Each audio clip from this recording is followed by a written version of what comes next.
In this video, you will learn how to fix the problem of Face ID not working. Sometimes, you might find that Face ID is disabled on your device.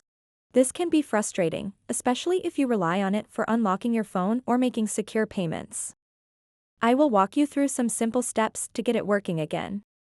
Let's start by accessing the Face ID settings. First, open the Settings app on your iPhone. Scroll down until you find the Face ID and passcode. Tap on it. You'll be prompted to enter your passcode for security purposes. Go ahead and do that. Now that you're in the Face ID settings, scroll down and look for Reset Face ID. Tap on it. After resetting, tap on Set up Face ID to add a new facial profile. Follow the prompts to complete this process. Once you've added a new face, it's always a good idea to restart your device. This can often resolve minor glitches that might be affecting Face ID functionality.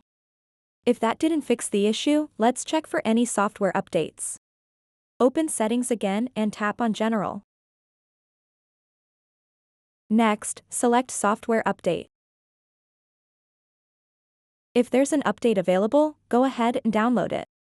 Keeping your software up to date is crucial for optimal performance.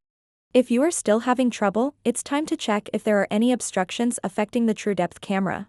Sometimes screen protectors or cases can interfere with its functionality. Remove any accessories covering or obstructing the camera. If none of these steps have resolved your issue, as a last resort, consider resetting all settings. Navigate back to Settings, then tap on General. Scroll all the way down and select Transfer or Reset iPhone.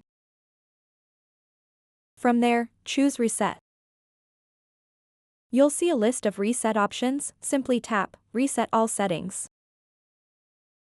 This will reset system preferences without deleting personal data like photos or apps. And there you have it. These troubleshooting steps should help restore your Face ID functionality. If problems persist even after trying everything outlined today, consider reaching out to Apple support for further assistance. So that wraps up this tutorial. If you have any questions about this whole process, please let me know in the comments section below. And if this video helped you out, please give it a big thumbs up and subscribe to this channel for more tutorial videos like this one.